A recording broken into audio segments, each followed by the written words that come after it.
The North Atlantic in November smells like iron and rot. Not the clean salt of picture books or the romantic brine of harbor postcards, but something older, something biological, something that clings to the back of the throat long after the water has receded. In 1901, one sailor survived 27 days on that ocean alone.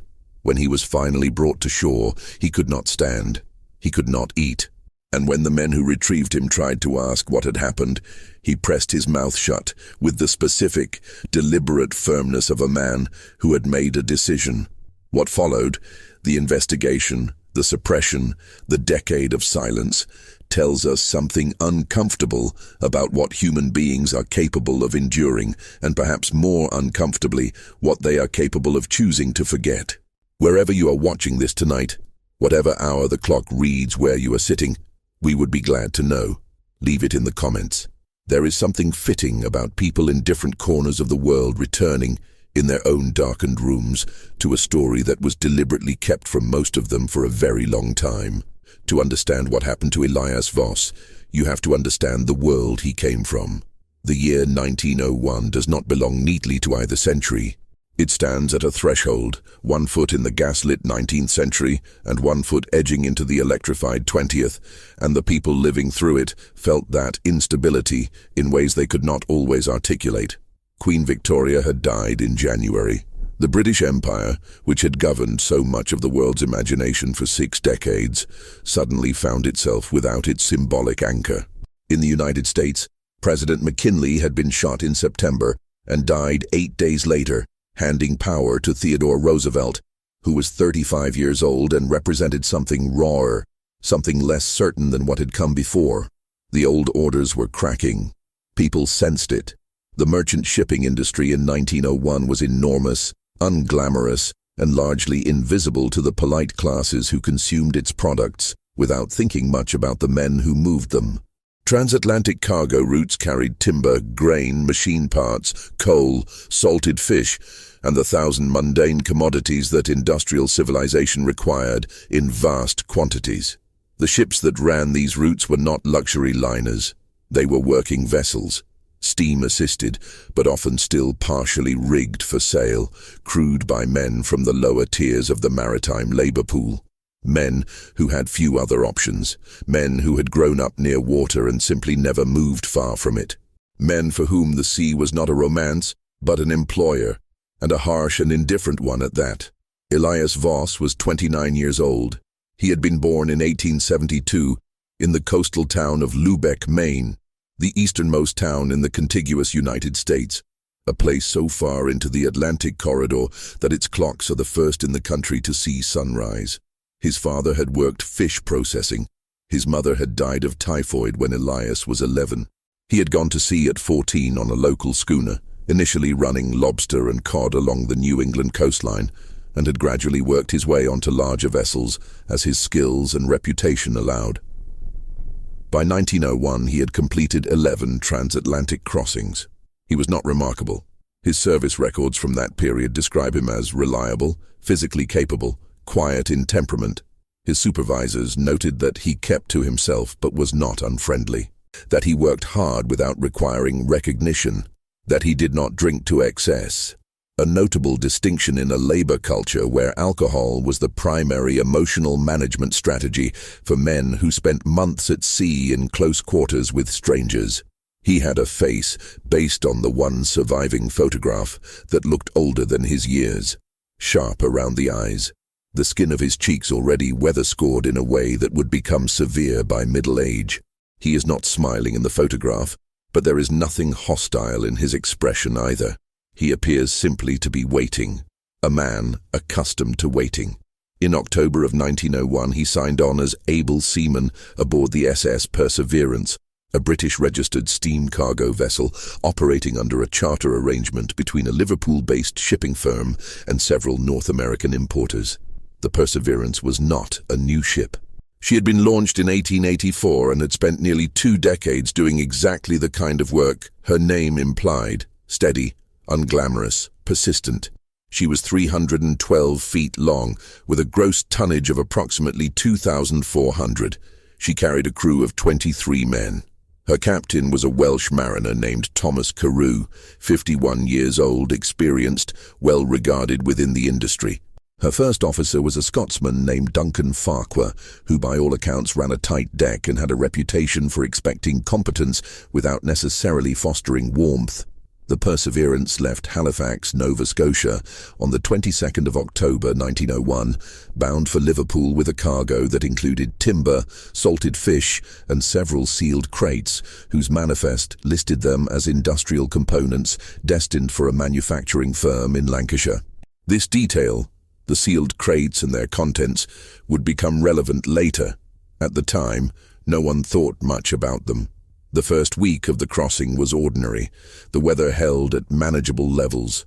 The crew fell into the rhythms that develop on any long voyage: the watch rotations, the meal times, the particular social geography of a ship at sea, where men establish territories and hierarchies within the first 48 hours and then generally maintain them. Elias Voss stood his watches, performed his duties, and ate his meals in the company of 3 or 4 other seamen with whom he had developed the comfortable, low-investment companionship that is the social currency of merchant shipping. His bunkmate was a Danish able seaman named Per Lindqvist, who would survive the events that followed. Per Lindqvist would later say, in one of the few testimonies that was not sealed or significantly redacted, that Elias Voss during those first days was simply himself.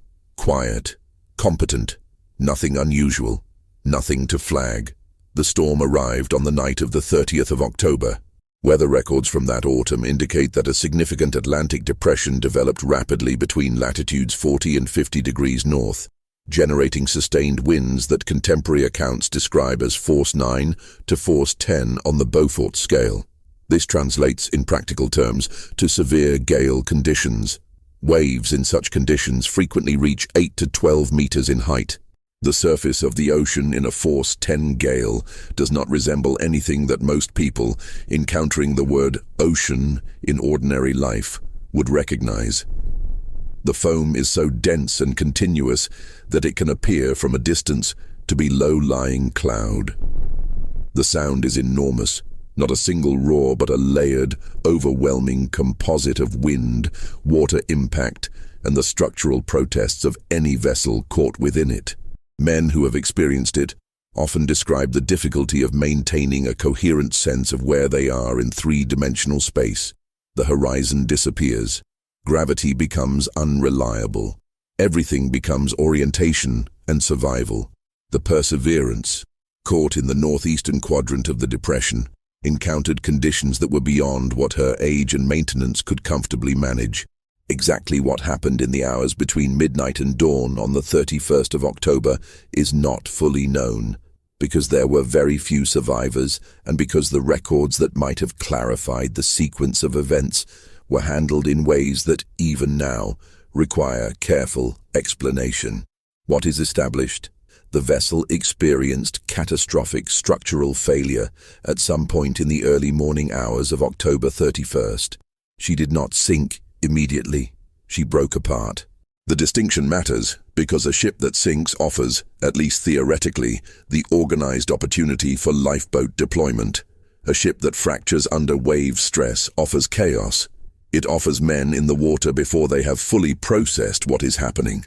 It offers a darkness full of sound and debris and cold that no amount of professional maritime training can fully prepare a person for. The water temperature that night was recorded at the nearest meteorological station on a vessel that had taken shelter east of the storm's path as approximately 8 degrees Celsius, 46 degrees Fahrenheit. At that temperature, without immersion suits, which were not yet standard maritime equipment in 1901, the average time to incapacitation from cold shock and swimming failure is between 30 minutes and 1 hour. The average expected survival time before death from hypothermia is somewhere between 1 and 3 hours. 23 men entered the water or the debris field of the Perseverance that night, or were already dead when the ship broke apart. We know from the subsequent British Board of Trade inquiry that 4 men survived long enough to be recovered in the following days, 3 of them within the first 72 hours, by vessels that were in the area and responded to the maritime emergency protocols that were, by 1901, reasonably well developed for the North Atlantic. The 4th survivor was Elias Voss. He was recovered 27 days later. This is the number that stops people. 27 days. In late October and November, on the North Atlantic, floating on what was eventually identified as a section of the ship's wooden hatch cover, measuring approximately 2 meters by 2.5 meters. No shelter, no significant food supply, water, whatever he could collect from rain, and the North Atlantic in November is not consistently generous with rain. 27 days. The physiological impossibility of this, or rather the extreme improbability, was noted by the naval physicians who examined him upon his recovery. A ship's surgeon named Dr. Archibald Pemberton, serving aboard the HMS Vigilant, the Royal Navy training vessel that found Voss on the 28th of November, wrote in his initial examination notes that the patient presented in a state of extreme physical depletion, but was, contrary to all reasonable expectation, alive, responsive, and intermittently coherent. Pemberton recorded his weight as estimated at approximately 47 kilograms. He had clearly been a substantially heavier man, and noted severe dehydration despite recent rainfall, significant muscle atrophy, evidence of prolonged cold exposure on the extremities, and what Pemberton described as a quality in the eyes that he found difficult to categorize clinically. He wrote, "The eyes are alert in a manner inconsistent with the state of the body. They move with deliberateness. They observe." The Vigilant was conducting navigational exercises in the waters southwest of Ireland when a lookout reported what he initially took to be debris. The debris was Voss. He was lying on his back on the hatch cover. He was conscious. When the ship's boat came alongside and the recovery crew leaned over to assist him, witnesses reported that Voss did not react with the disoriented confusion typical of severe exposure cases. He looked at the men in the boat. He said, in a voice described as thin but controlled, "There is only me," and then he allowed them to help him. The phrase, "there is only me," became significant later. At the time, the recovery crew interpreted it as a statement of factual circumstance. He was alone on the raft. They could see that. What they did not immediately consider was the possibility that the statement was something other than observational, that it might have been something closer to a confession or a warning. On board the Vigilant, Voss was placed in the ship's sick bay and monitored by Pemberton and 2 sick berth attendants. He slept for the first 18 hours. Then he woke, accepted water and small amounts of liquid food, and said almost nothing.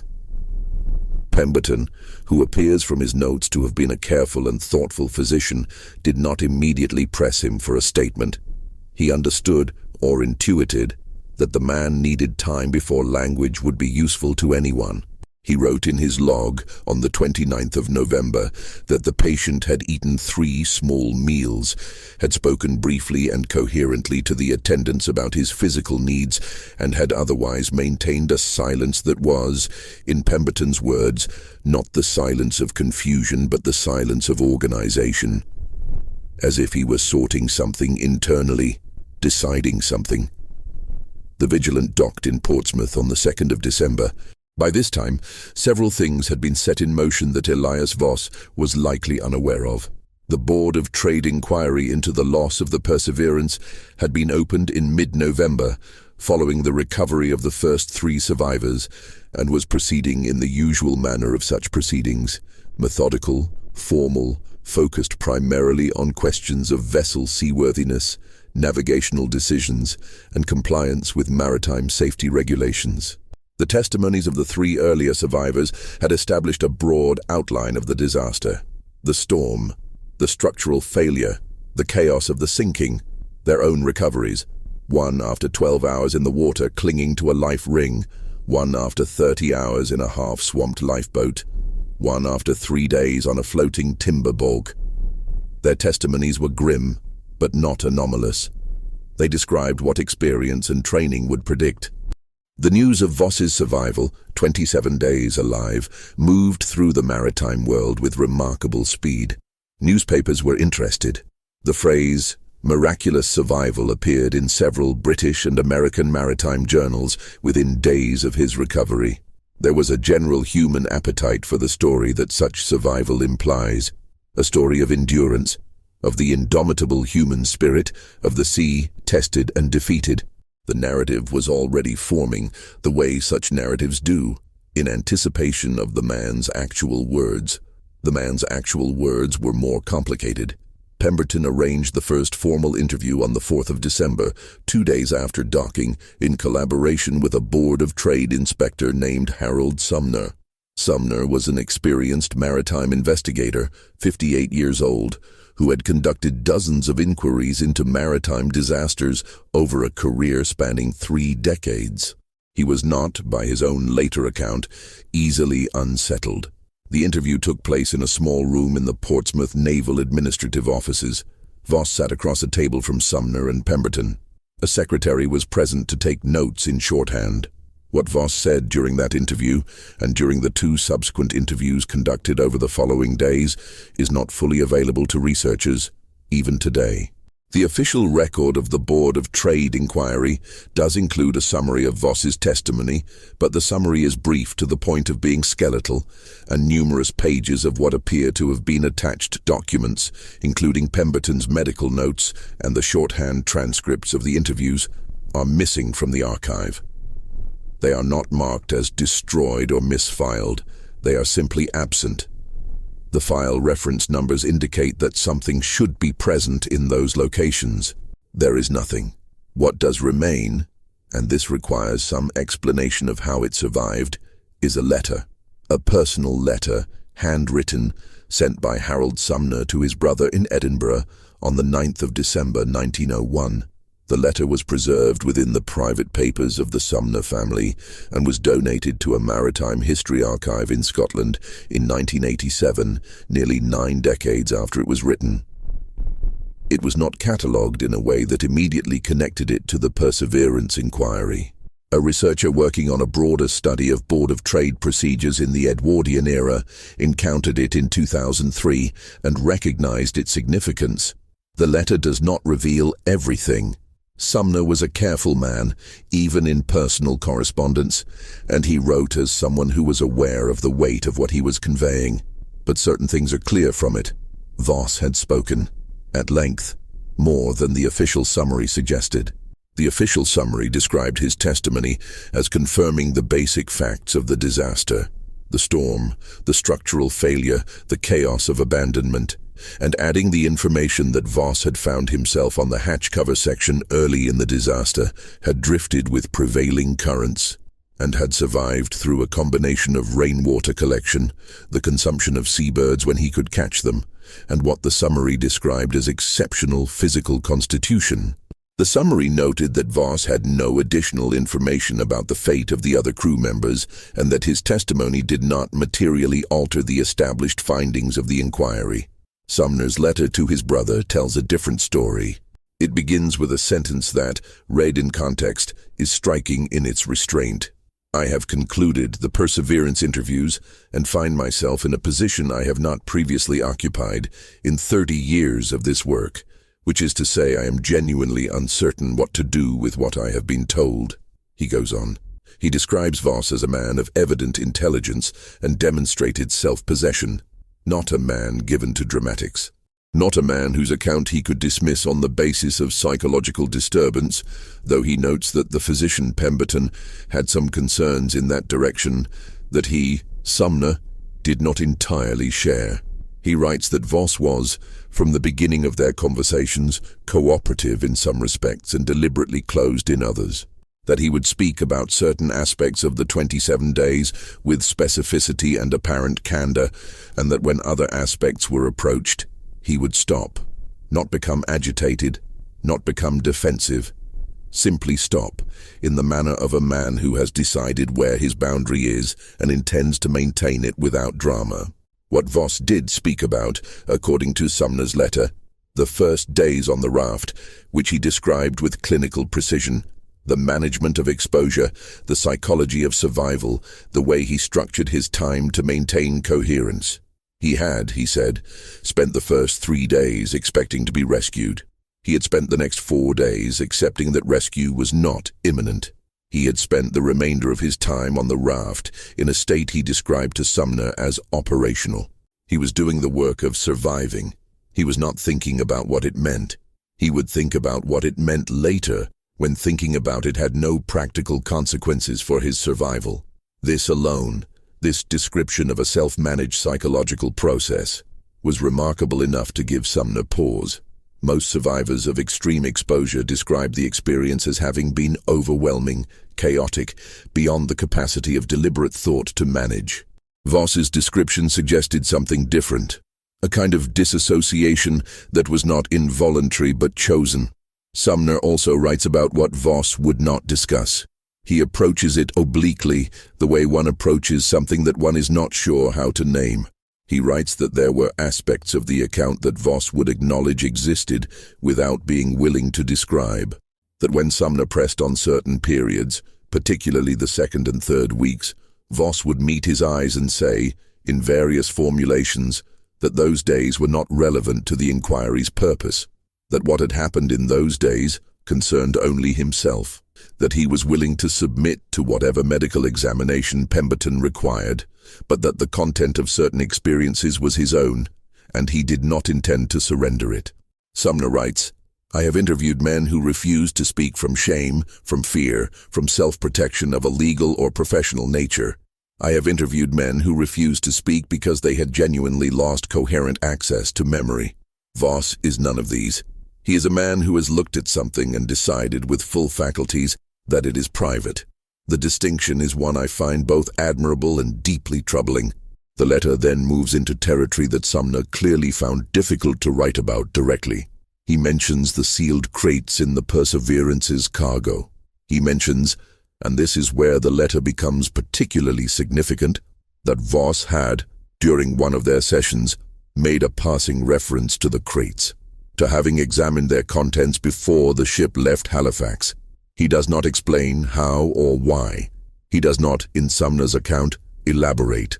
But the reference to the crates is clearly disturbing to Sumner, who notes that he had already received, during the course of the inquiry, informal communication from the Lancashire manufacturing firm named in the manifest. Communication that he describes only as requests for discretion regarding the cargo documentation. He does not say what was in the crates. He seems unwilling to commit that to paper, even in a private letter to his brother. He closes this portion of the letter with a sentence that has been quoted by the few researchers who have examined it. I have chosen to believe, for practical purposes, that what Voss saw in those weeks was the product of a mind under extreme duress, finding meaning in coincidence. I have chosen to believe this because the alternative requires explanations for which I have no professional vocabulary. The inquiry concluded in January 1902. Its published findings attributed the loss of the Perseverance to the combination of severe weather conditions and structural deficiencies in the vessel's aging hull, with recommendations regarding inspection protocols for older steam cargo vessels. Captain Carew and all but 4 members of the crew were listed as lost at sea. Voss's survival was noted in a single paragraph that characterized it as a remarkable instance of physical endurance and made no additional comment. The paragraph contains none of the detail that Sumner's letter suggests was gathered. The testimony remains restricted. The Board of Trade Records for the Perseverance inquiry are catalogued at the National Archives with an access notation that remains, at time of writing, under administrative review, a designation that was applied in 1902 and has never been formally lifted or explained. Requests from researchers over the decades have been met with responses that acknowledge the existence of the materials and cite procedural complications that are never fully specified. Elias Voss was discharged from the Naval Hospital in Portsmouth on the 15th of December 1901. He was given a sum of money described in the administrative record as a relief payment consistent with maritime welfare provisions of the period, and he was advised that he might be called back for additional interview should the inquiry require it. He was not called back. He returned to the United States in January 1902 aboard a transatlantic passenger liner. As a passenger this time, not crew. He arrived in New York and made his way by train to his home region of coastal Maine. He did not return to Lubeck. He settled instead in a small town called Jonesport, approximately 40 miles up the coast. Not far, but far enough to be somewhere different. Far enough that he would not encounter on every street corner people who had known him before. The neighbors who lived near him in Jonesport, interviewed years later by a local newspaper doing a retrospective on the Perseverance disaster for its 20th anniversary, described him in terms that are consistent with one another in their specificity. He was not unfriendly, they said. He would nod in greeting. He kept his yard in order. He paid his debts promptly at the local store, but he did not participate in the social life of the town in any meaningful way. He did not attend church, which was noticed. He did not come to town meetings. He did not sit on the porch in summer evenings the way the other men did. He had a vegetable garden that he tended with what one neighbor described as intense concentration, as if gardening required his full attention in the way that less absorbing activities might not. He did not discuss the Perseverance with anyone. This was known and respected, initially because it was assumed the experience must have been traumatic, and the community extended him the privacy it believed he needed. Then, as months and years passed, it became simply one of the established facts about him. He was the man who did not talk about it. The town learned to match his silence on the subject. He found work through a contact in the regional fish processing industry, not at sea, not after 1901, but on land, in the administrative operations of a cannery. He was a capable employee, reliable and quiet and good with numbers. He advanced modestly over the years. He never became a foreman or a manager. He seemed, by all accounts, to have no ambition in that direction. He was, observers said, a man who had chosen a smaller life, not from failure or defeat exactly, more as if he had taken a measurement of what he needed in order to remain stable and had arranged his circumstances accordingly. He did not marry. This was noted with greater curiosity than his other choices in the social context of the early 20th century, where marriage was not just a personal arrangement but a kind of social credential. He was not openly hostile to the suggestion. There were women in the community who appear to have found his quietness attractive rather than off-putting, and who made their availability known in the tactful ways the era required. He acknowledged these signals politely and did not pursue them. He explained himself, when explanation was sought, by saying that he was not suited to close company. He said this without apparent distress, as a simple statement of fact about himself. There is one documented conversation from this period that has survived because the person on the other end of it thought to write it down. In the summer of 1906, a Methodist minister named Reverend George Aldrich, who had recently arrived in Jonesport and was making the social rounds of the community in the manner required by his profession, called on Voss at his home. Aldrich later described the visit in his private journal, which was preserved by his family and eventually donated to a local historical society. He found Voss at home, working at a small table near the window on some kind of paperwork. Voss received him without warmth but without rudeness. He offered tea. They sat. Aldrich, being a minister and therefore professionally interested in what might be described as the spiritual dimensions of extreme experience, eventually worked the conversation around to the Perseverance. He asked, in a gentle way, whether Voss had found meaning in his survival, whether the experience had illuminated anything for him about the nature of existence. Voss, according to Aldrich's journal, was quiet for a long moment. Then he said, "I think the mistake people make is assuming that surviving something means you've been given something, like a gift, like the experience owed you an insight." Aldrich wrote that he asked what Voss believed instead. Voss said, "I think surviving something just means you survived it. The thing itself is still what it was. It doesn't become instructive because you happened to be there on the other end of it." Aldrich pressed carefully, asking whether there was nothing from those 27 days that he carried with him, whether nothing had remained. Voss looked at him for a moment and then looked at the window. He said, "Some things remain, but they're mine." The conversation ended shortly after. Aldrich did not call again.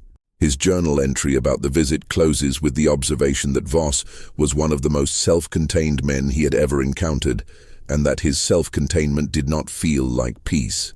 In 1909, 8 years after the disaster, the sealed crates that had formed part of the Perseverance's cargo resurfaced, not literally, but administratively. A researcher working on a history of British industrial transport during the late Victorian and Edwardian eras encountered, in the records of the Lancashire manufacturing firm named in the original manifest, a reference to a cargo loss claim that had been settled quietly in 1902 through an intermediary insurer. The nature of the cargo was described in the settlement documentation as specialized scientific instrumentation, a category vague enough to be nearly meaningless. But the settlement amount was substantial, substantially larger than the declared value of the crates in the original manifest. The researcher noted the discrepancy, but did not pursue it. The note he made in his working papers, also preserved coincidentally in a regional archive, simply observes that the Perseverance cargo seems worth a second look from someone with more time and different access than himself. Nobody with more time and different access appears to have followed up for many decades. What the crates actually contained has not been definitively established. The manufacturing firm was dissolved in 1923, its records largely lost in a warehouse fire of disputed origin. What survives of the firm's correspondence suggests it had business relationships with several institutions engaged in what was broadly described at the time as natural philosophy research, a category that, in the early 1900s, encompassed everything from respectable academic physics to the various fringe sciences that proliferated in the wake of discoveries like X-rays and radioactivity, in an era when the boundary between legitimate science and credulous speculation was considerably less firm than it later became. Whether the cargo was mundane industrial equipment misvalued for insurance purposes, or something more sensitive, or something else entirely, cannot now be determined with the available evidence. It is a detail that widens the frame of the story without resolving it, which is perhaps the most honest thing that can be said about much of what surrounds Elias Voss. The 23rd of October 1921 was the 20th anniversary of the departure of the Perseverance from Halifax. The Jonesport Courier published a brief retrospective article on the disaster and on Voss's survival. The only survivor still living in the region, the only one whose story the local community felt some connection to. The article was largely factual and largely derivative of publicly available records. The reporter, a young man named James Calloway, who was new to the paper and apparently ambitious, had attempted to arrange an interview with Voss directly. He had been politely and firmly declined. Calloway, unwilling to let the matter drop entirely, had instead interviewed several neighbors and community members about their observations of Voss over the 20 years since his return. The retrospective article incorporated their accounts.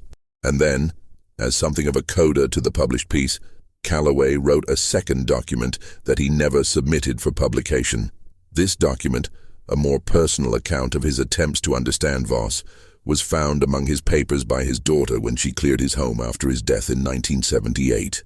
She donated it to the local historical society, where it sat unexamined in a box of miscellaneous materials for nearly 20 years before a researcher working on a regional history of maritime communities encountered it in 1996.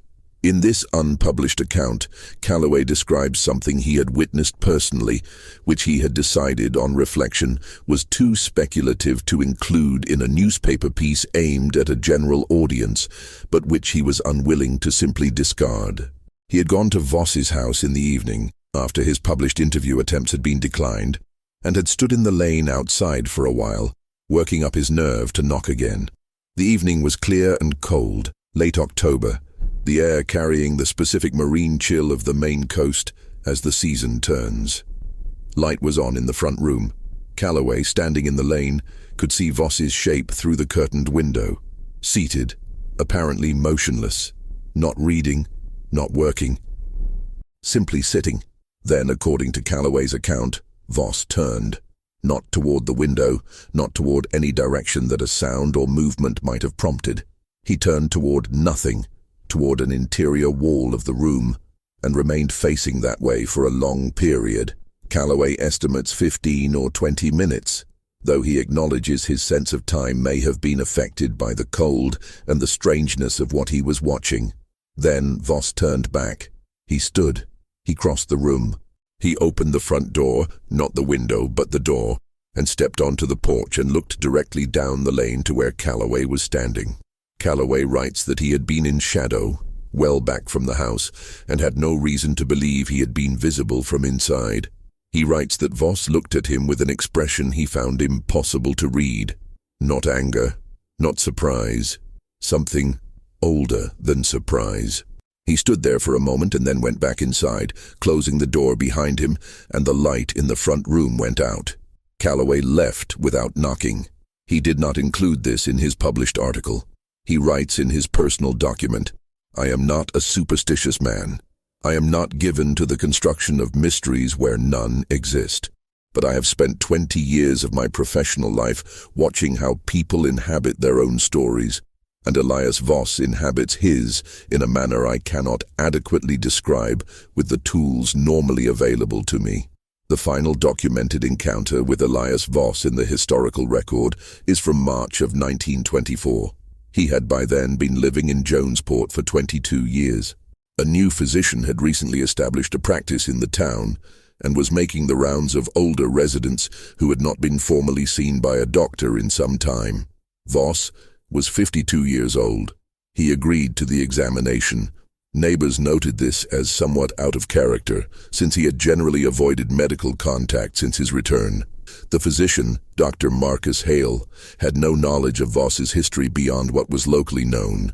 After the examination, which revealed a man in generally adequate health for his age and history, though with significant chronic cold injury in the extremities, Hale and Voss sat briefly in conversation. Hale, making ordinary professional conversation, asked whether Voss had any health concerns he wanted to discuss, anything that was troubling him physically or otherwise. Voss said, according to Hale's notes, that he had been sleeping poorly, that this had been the case for some years, that he dreamed very little, but when he did dream, he dreamed about water, about lying on a surface above water, about the sound that water makes against wood when there is no other sound anywhere in the world. Hale asked if the dreams were distressing. Voss thought about this and said, "They're accurate."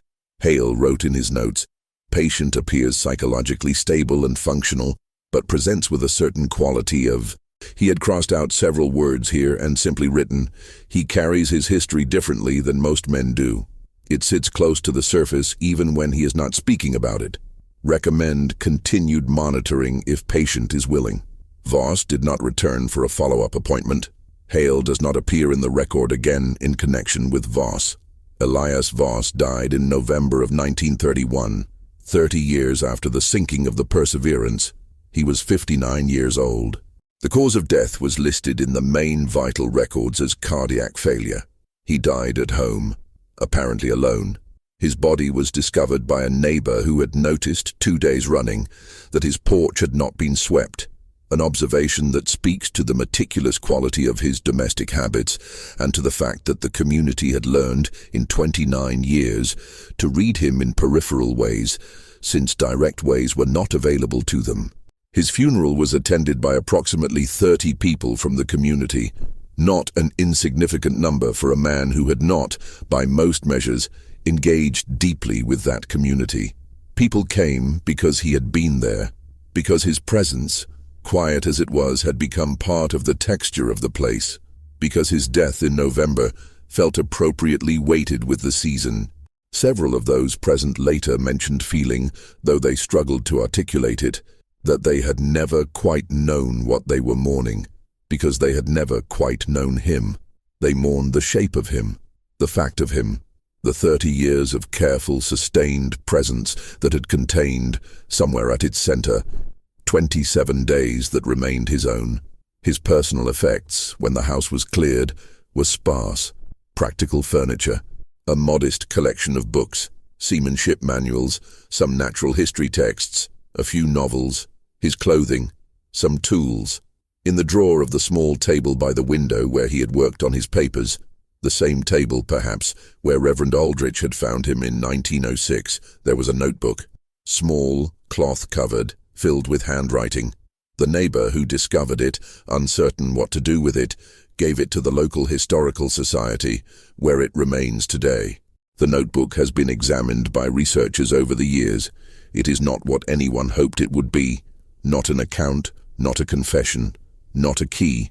Most of its pages are covered in what appear to be navigational calculations and observations, latitude and longitude figures, wind and current notations, the kind of detailed record-keeping that a trained mariner might do automatically, from habit, even without a specific purpose.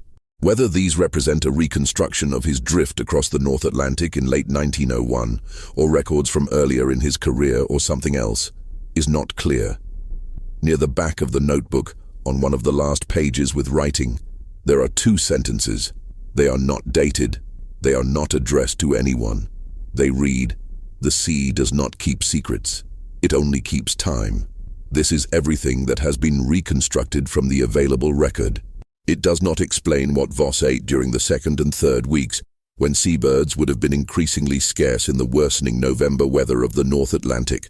It does not explain how a man of his body weight, without significant food intake, without shelter from temperatures that dropped to near freezing in those waters in November, maintained the metabolic function necessary to survive not for days, but for weeks. Dr. Pemberton's initial medical notes might have addressed this. They are among the documents missing from the archive. It does not explain what Voss meant when he referred, in his interview with Sumner, to having examined the contents of the sealed crates, whether he had opened them before the departure, or found some portion of them in the debris field of the wreck, or whether this reference was something else entirely, a metaphor, a confusion, a deliberate misdirection. Sumner's letter does not specify, and Sumner's full notes from the interviews are not available. It does not explain what Sumner meant by his reference to alternative explanations for which he had no professional vocabulary, whether he was responding to something specific that Voss had described, something witnessed, something encountered on the raft in those 3 weeks, or whether he was responding to a more generalized sense of wrongness that the account produced in him cannot now be determined. Psychological interpretations of Voss's behavior and testimony have been offered by the handful of researchers who have worked with the available materials. The most common framework is what would today be called complex post-traumatic adaptation, the development, in the wake of prolonged extreme stress, of a fundamentally reorganized psychological structure, not the symptoms we commonly associate with trauma, the intrusion, the hypervigilance, the collapse of functioning, but the opposite in a sense, a compression, a reorganization of self around the experience rather than away from it. A man who did not flee his worst experience but integrated it so completely that it became the structural core around which everything else was arranged. This would explain the self-containment, the deliberateness, the way the experience sat, in Hale's words, close to the surface even when he was not speaking about it. Close to the surface because it was not a wound that needed to be kept away from contact, but a foundation on which everything else rested. This interpretation is coherent and plausible. It does not, however, explain the restriction of the testimony. Traumatic adaptation in a maritime survivor, while requiring sensitivity, does not typically produce official documentation decisions of the kind that appear to have been made around the Perseverance inquiry. Men who survived terrible things at sea told their stories to Board of Trade inquiries regularly. Their testimonies were recorded and preserved and are available to researchers now. The management of Voss's testimony was not typical. Something about what he said, or what he might have said, prompted a response that went beyond ordinary procedural care. The other 3 survivors of the Perseverance, Per Lindqvist, the Danish seaman who was Voss's bunkmate, Thomas Whitmore, a stoker from Bristol, and a cook's assistant named Achille Renard, gave testimonies that are fully present in the archive. They are available for study. They describe the disaster from the perspectives of men recovered within the first 3 days. They have nothing unusual to say about the cargo. None of them mention the sealed crates. None of them refer to Voss except in passing. He was aboard, they knew him. They did not know what had become of him until news of his recovery reached them through the press. Lindqvist, who lived until 1947, apparently said in a late interview, cited in a Norwegian maritime journal in 1949, though the original interview tape has not been located, that he had always believed Voss was alive, that he had sensed it. He was asked why he thought this, and he reportedly said, in the careful English he spoke as a second language, "Because a man like that does not die on accident, he decides." This is ambiguous enough to mean several things. It may mean that Lindqvist simply believed in Voss's competence. It may mean something else. The interviewer apparently did not press him. What is certain is that a man entered the North Atlantic on a storm-shattered cargo vessel in the last hours of October 1901, and that he remained there for 27 days, and that whatever those 27 days contained, the precise sequence of experience, the decisions made, the things seen or not seen or imagined or encountered in that vast, cold, ordinary and terrible expanse of water, he kept. He organized it, categorized it as private, and maintained that categorization for the rest of his life, against all the social and institutional pressure that was brought to bear on him, with the steady, unremarkable consistency of a man keeping a watch. The records suggest that some in authority knew more than they admitted. The records suggest that something about the cargo, or about Voss's account of his time at sea, or about both of these things in some relationship to each other, was considered sensitive enough to warrant administrative management that was irregular and has remained unexplained for more than a century. The records do not suggest a supernatural explanation. They do not need to. The most unsettling aspect of this story is not what it implies about what might exist in the deep ocean. It is what it implies about what exists in a single human mind, about the capacity to experience something at the limits of survivable experience and then to carry that experience with absolute fidelity, to refuse to surrender it to the institutional demand for narrative, to maintain the boundary between what is communal and what is one's own, even when that boundary costs something. Even when the silence accumulates weight, year by year, the way sediment accumulates on the floor of a deep sea until the whole of a life has been shaped around it.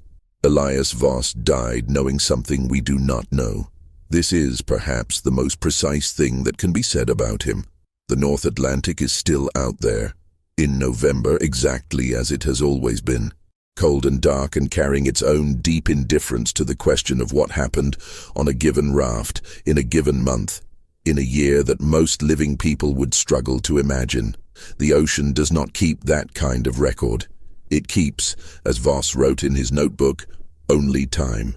What we are left with is this: a file with pages missing, a letter from a careful man who found himself without professional vocabulary, a notebook full of navigational numbers and 2 sentences that answer nothing, and one question, the one that all the available evidence circles around without resolving, which is simply, what did he see out there in those middle weeks that he decided in the presence of an official inquiry, with the full weight of British maritime authority behind it, to keep entirely, permanently, and irrevocably to himself?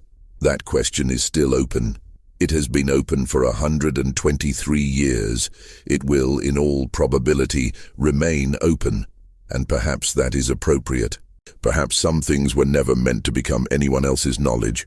Perhaps Elias Voss, floating on 2 meters of salvaged wood in the grey and heaving North Atlantic, made a calculation as deliberate as any navigational reckoning, and decided that what he had experienced belonged only to the experience, and to him, and to the water that had held him for 27 days in its enormous, indifferent, and utterly private dark.